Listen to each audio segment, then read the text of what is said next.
Digital Now, the podcast for digital transformation.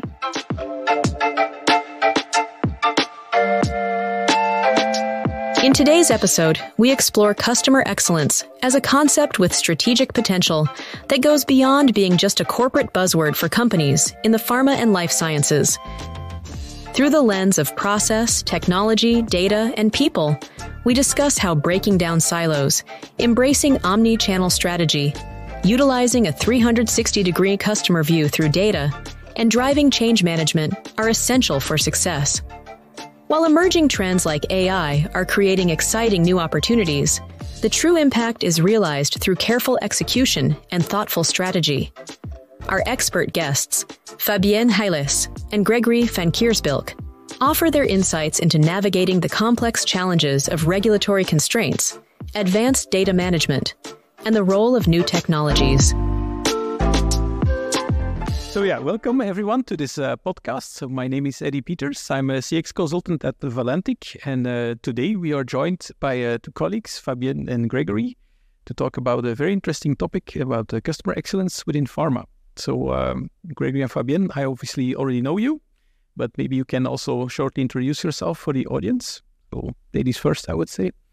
Thank you, Eddie. Hi, I'm Fabienne. I'm the CX lead in Valantic, Belgium, and usually working on digital transformation projects in the pharma industry. And now, Gregory, I lead the Pharma and Life Sciences practice at Valantic, and I joined Valantic Belgium after about 20 years working in the pharmaceutical industry. Okay, thank you and welcome both. So let's dive into the topic of today. So we're talking about customer excellence in pharma. Before diving in, of course, it's always good to start with a definition. So who wants to kick it off and maybe define for the audience what we actually mean or see as customer excellence? Yeah, it's an interesting one because customer excellence might not be the word or the buzzword that you usually hear. So I think it makes very much sense to talk about customer excellence and what we mean by customer excellence.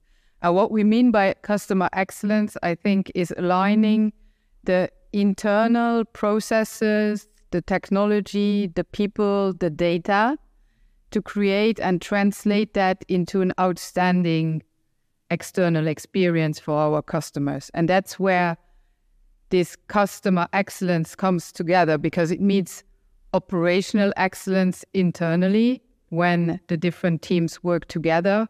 And by doing that, they create this outstanding customer experience externally. So it's a bit like a perfect storm, if you will.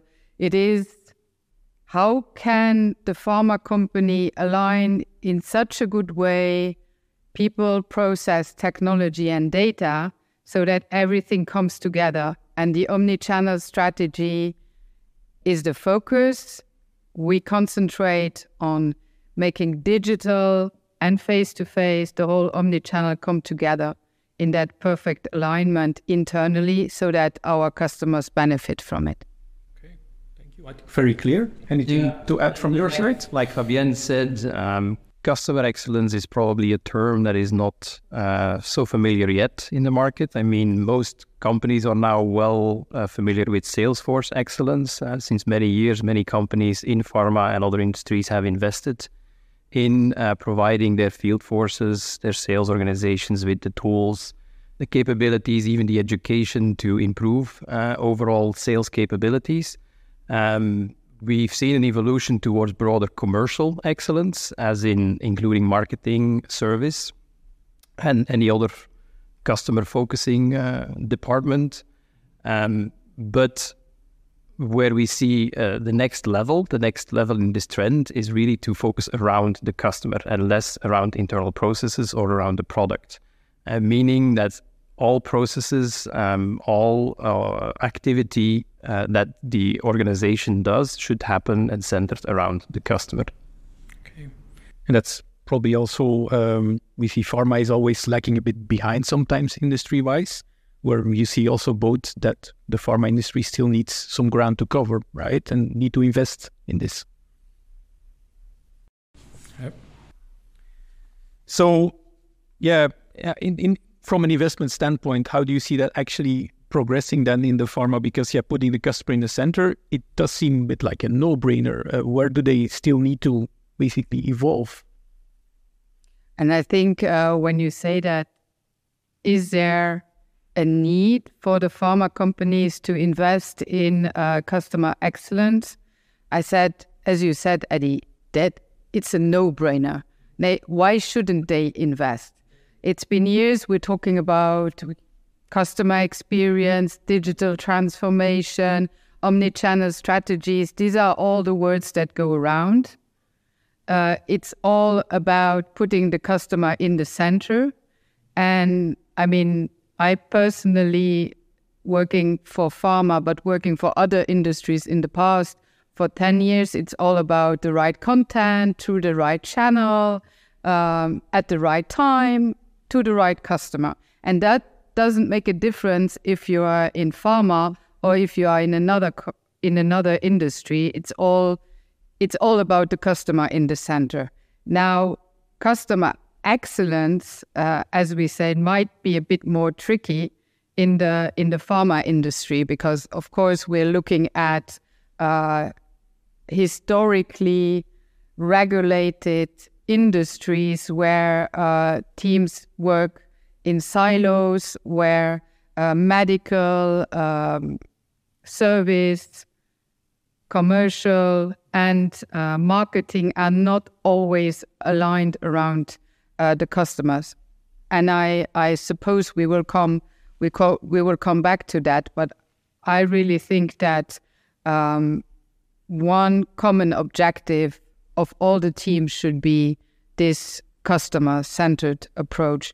And if this shift happens in the future, then we can come to something that is much simpler, where we look at the real data, where we look at processes that are aligned internally, and also where the digital maturity of pharma companies can grow, going through this exercise of aligning the internal processes with the technology, with the people, and with the data, as we said.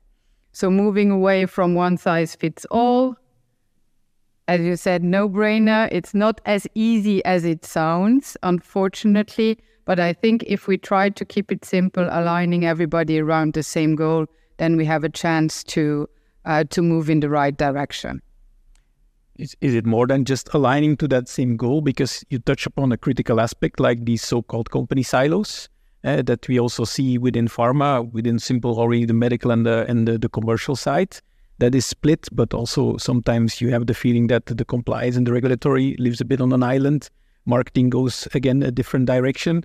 Is there, let's say, a golden bullet or an approach how like pharma companies could break down these silos? What do you think about that? Well, first of all, the question to ask is also who is the customer? So you have different types of what you could consider the customer to pharmaceutical companies. You have the HCP and the specialist, the key opinion leader, more to the sales and the medical organization. You have patients and patient organizations and patient support groups to the patient engagement organization. You have the payers, whether it's in Europe, the state, whether it's in the US, insurance companies, to the market access organization. So there's different types of customers, even for a single pharmaceutical company, and they all have different needs, and that already is a challenge. How do you become customer-centric if you have different types of customers with different types of needs? But even within a single customer type, let's say the healthcare professional, there as well, there is silos in a sense that typically you have the sales organization who is focusing on getting face time with these people, trying to convince them to move them up the adoption ladder through key messages. You have the marketing organization who works more on their end, more on mass communication, brand awareness. And then you have the medical organization who's much more focused on the scientific information to be shared with the HCPs. And there is still, in many cases, no real alignment, not even awareness about what's happening in each of those domains, even for the same customer. So there is a need for that general awareness that working together around the same customer, knowing what one is doing with that same customer to become truly customer-centric. Maybe Fabienne, from your omnichannel experience, how do you look at that statement from Gregory? Because knowing you've been working a lot about marketing campaigns and customer journeys, you've touched on all these stakeholders as well within the organization. So how do you see that sometimes coming up or clashing in the specific marketing message? Yeah, it's obviously clashing, as you say. We see often that the same customer receives different messages coming from medical, coming from commercial, different messages, and I mean different in the same channel. You might imagine an email from with a medical message coming to the healthcare professional, and a day later, maybe some communication about an event, a promotional event. So that's a clear view or clear statement that these silos exist, and that those silos are reflecting on how the communication works towards the customer. How do we break down these silos? I mean, that's one thing. We can set up the perfect process. We can use outstanding, innovative technology that is connected. We can have people trained to use the technology and the data. I think all this needs to work in alignment. And I might even say or think, I think that data could be a great enabler to break down those silos. That imagine if the different teams would look at the same customer data that they have, that they would use the technology and the AI maybe in the future to have this customer-centric approach, and that everybody sees actually what communication the healthcare professional or even the patient in the future has received from that company and is aligned around that same data. And I think that's the optimum human-centered approach that pharma companies need to reach. And it comes to simplifying, actually. Simplifying from all going in the same direction but not being aligned, to looking at the same human-centered data, customer 360 view, and just communicating internally about who is going to give which message on the customer, and what is the preferred channel of the customer, and how should we continue evolve the communication with that same customer. Yeah, I fully follow you, Fabienne, on that data and that 360-degree view of the customer is the most critical enabler to becoming customer-centric. It's so important that everybody in the organization knows all the information available about that customer to be able to be seen towards the customer as one company and not as different companies, each with their own objective, each with their own message. You should always be able to continue the conversation with a customer where another colleague of you have left off last time, or continue to resolve a problem that another colleague was initiating to resolve, to be seen as one single company. To come back to what you said, that you see different, or you get different messages from the same company. I think we can all think of examples even worse, where you're currently having an issue with a product that you buy, you reach out to the company and you have a support issue with it, but at the same time you receive an email from that same company trying to sell you more product. Why would you even do that if you're unhappy? And that is because they don't know about each other. That's because they don't use that information to have a single conversation. So having that one view of the customer across the organization for everyone, being able to use that information to the advantage of the customer, but also to the company advantage to be able to provide the best possible service, that can only be done with that 360-degree view of the customer. And I would even add to that, Eddie, you said, have a customer journey. You might have an automated campaign even that is started by the marketing team.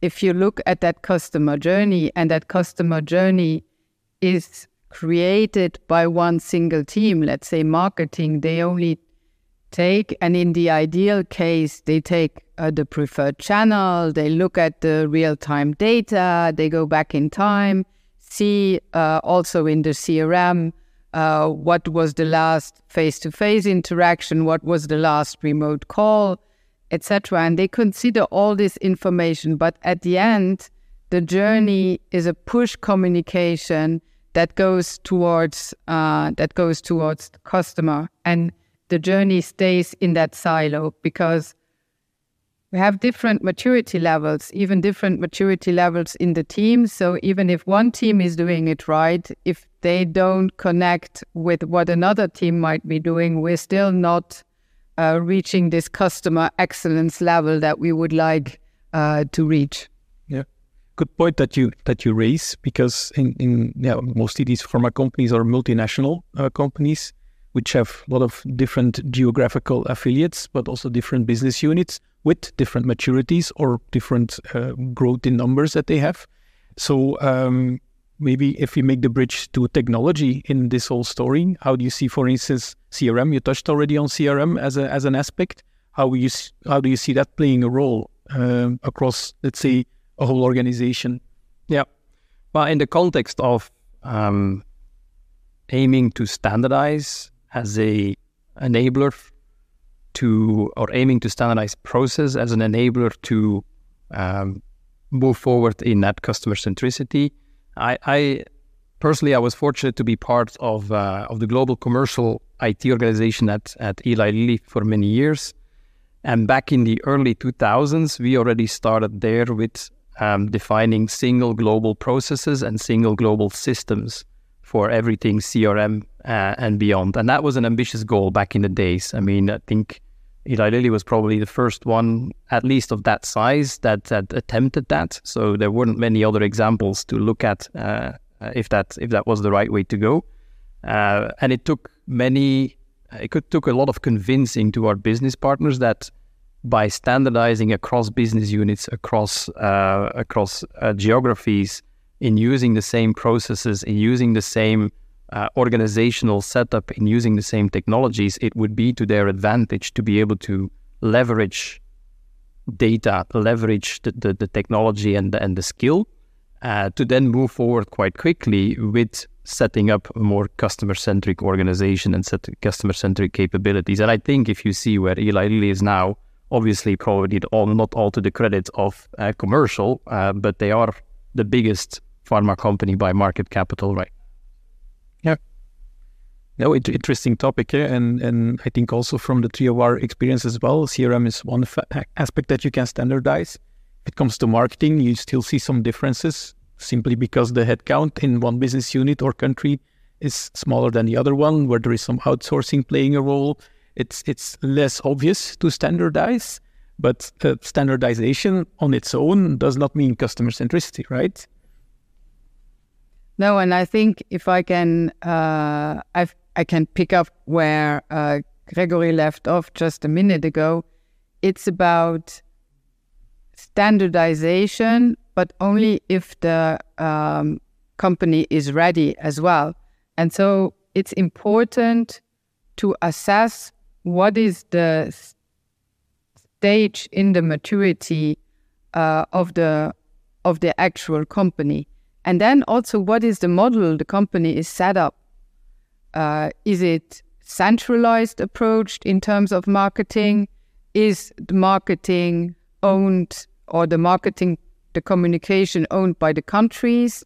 Do they have autonomy in launching their campaigns, or do they rely on key messages and content that is produced centrally, and then they just localize and customize? And the process is the same. what do you want to do? Do you want to create centrally led processes based on technologies that are all also centrally owned? And by doing that, you support the countries, but the countries have less ownership about what they produce and send out, but they get a lot of central support, so they need to have less capabilities in the countries, so to say? Or do you want to have the countries have the ownership and then maybe work more with agencies?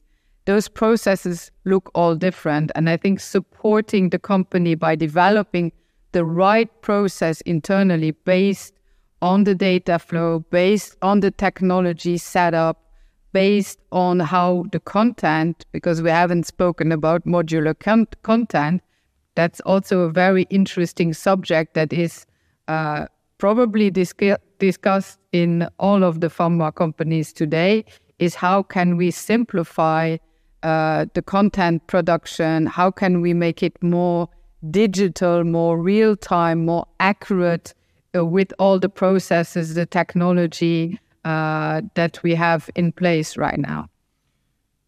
Yeah, and to add to that, standardization for the sake of standardization doesn't work. And also standardization of process only out of financial optimization and global process because you can support it by a global team in a single way is not the right thing to do. It helps, and some organizations might need to do it, but there are cultural differences, there are departmental differences that need to be accommodated for, especially because the customer has also cultural differences across the globe. So the standardization should include a level of flexibility by region or by type of customer or by type of customer need. If you do the standardization too rigid, you will never get the buy-in. People will find ways around it. You will get into things like shadow IT, where countries and departments continue to do their own thing, bypass these standards, and it will never lead to the customer-centric setup that you're looking for. I think just finishing on the topic standardization, because it's an interesting one, but what I learned in the last years is that a lot of teams or colleagues in pharma companies don't like the word standard because they want to have flexibility. You said it. They want to add their own creative touch to things they do and they produce, and even though it's very regulated and content goes to clearance, and they need to have their personal touch and their creativity. So we have set up on one project standard automated campaigns. It was a lot of discussions, but I think at the end of the day, what it led to was that standardizing those campaigns was helping the teams to focus more on the content and the message they wanted to get to their healthcare professionals in that case, than on the setup, on the process itself, and how they were going to look at the data at the end. So it's always the way you look at standardization of things should make sense for the team and make lives easier for them and make the process not as heavy as it might sound. Fair point. So if you look at that, in the strive and the evolution to customer excellence is such an exercise you just described for standardization, but giving the room for flexibility. Could that be summarized as the main key challenge, or do you see different ones in let's say, an evolution to customer excellence? Is the challenges? Yeah. I see a couple of challenges. There's probably many more than the ones I have immediately top of mind, but the key ones for me in trying to go down the path of customer excellence, first one is ownership. It's key that this kind of initiative is owned very high up in the organization, owned by part of the people who have the authority, who have the ability to span across the organization in terms of getting the buy-in, getting the support to enable this. And that means people at the level of a chief marketing officer, a chief operating officer, in combination obviously with a CIO, because there's a big IT angle to it as well. And there's other functions, but I definitely would advise to look at that level, because if you go below, you will not get the buy-in. Second, time. This is not something you do in a year. This is something that takes 5 years or more. You need to have a roadmap. You need to cut it up in smaller, digestible chunks, so that during that roadmap, people don't get lost. People don't get disrupted in doing their job, and you continue to have their support and their understanding that you're on a journey. Third, technology. We are in a period of a lot of change in technology. We have the Viva and Salesforce separation, so we're a bit of a state of flux right now on what path to go and what's the pros and the cons of each of those. So not to be underestimated what each of those choices will mean to the bigger picture. And then definitely the regulatory constraint. I mean, in Pharma and Life Sciences, we are much more regulated than many other industries. We cannot just say whatever we want about the product to whomever we want. There's a lot of constraints there. Messages and content always need to be well approved before they can be pushed out into the market. So that tends to slow down some of this shift as well. Okay. Any challenges you want to add, Fabienne?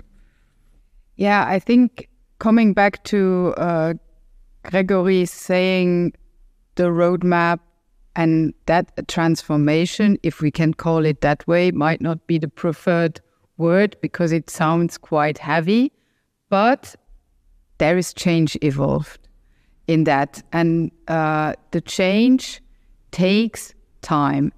It's not done within 6 months. That's not something that is feasible. Why?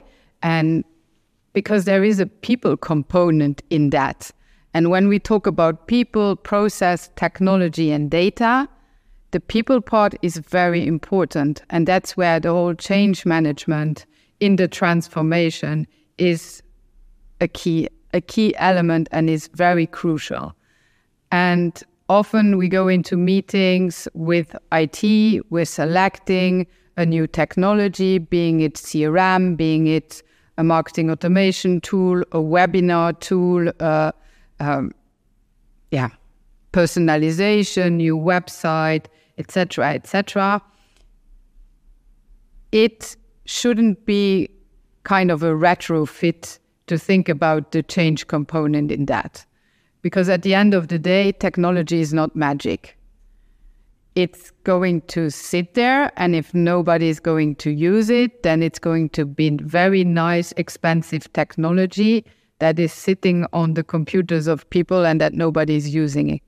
So I think when we look really at the roadmap, it should become this maturity roadmap that is mapped out, where we define where are we today, where we start from, because not everybody and not all the teams in the same company are starting from the same level of maturity, and they are not going to use the same technology. But still, the technology needs to be connected. Customer needs to be in the center of it with the customer 360 view. How are we going to train the right stakeholders internally so that they feel comfortable to use the technology and that it makes their life easier? So for me, that's a really crucial part. And it proves that you can have the nicest technology, you can even have the processes mapped out. But if there is no one to use the technology, then what will probably happen is that they go back and say, let's choose another technology. And then, of course, we will always have work, and that's very nice, and it's fine, and we like that. But I'm not a fan of doing that. I think we need to invest, or companies need to invest a lot of time in change management and take that very seriously. Yeah, and many times these kind of initiatives are technology driven because the IT organization tends to be on top of trends, things that are changing in the market from a technology perspective, but also the use cases that come with it, and therefore tend to see opportunities earlier, tends to see trends and shifts earlier than some of the business partners, rightly or wrongly. But the risk with that is that it becomes a technology initiative only, and that you then have to try to bring along your business partner in implementing it without it being driven by the need of the market or driven by an immediate business need. So the business partner becomes sometimes secondary in this.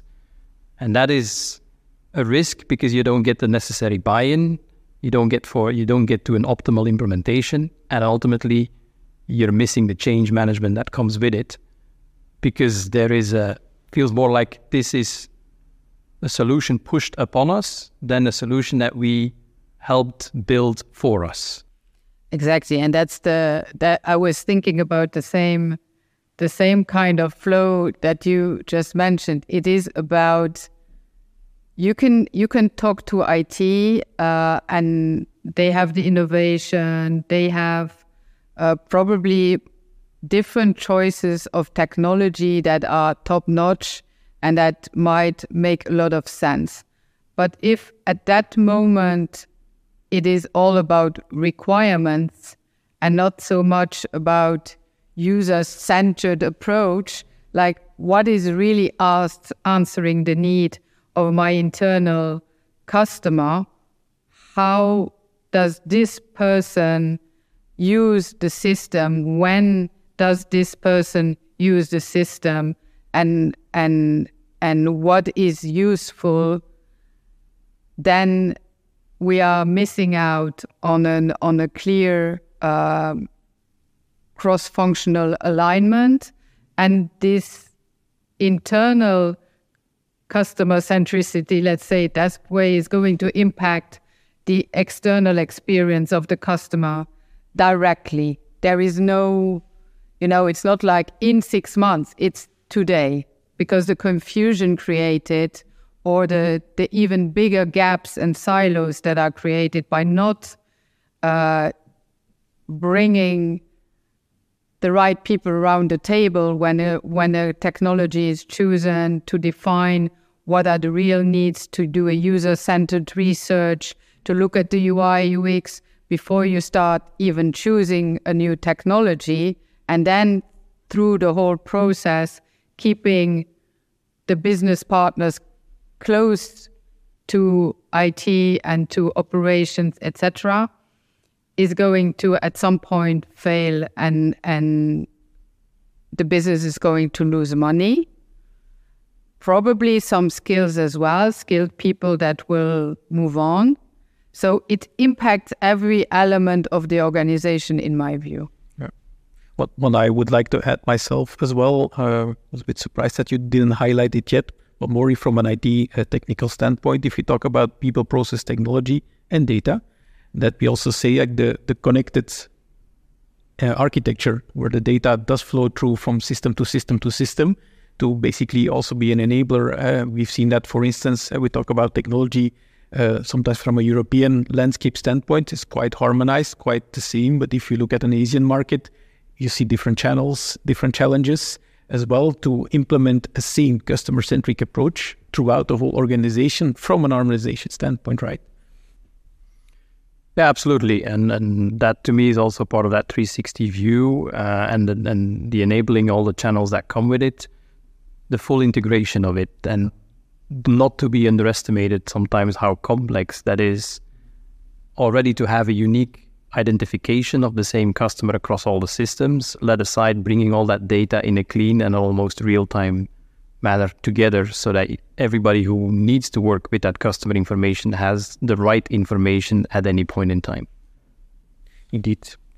Let's bridge it now. I think also the audience would like to get some advice from us as let's say, being knowledgeable on the topic. So giving you both the floor and the opportunity to give some advice to the audience as well, say how to come to his customer excellence approach, knowing, of course, pharmas, Fabienne already mentioned it, have different levels of maturity.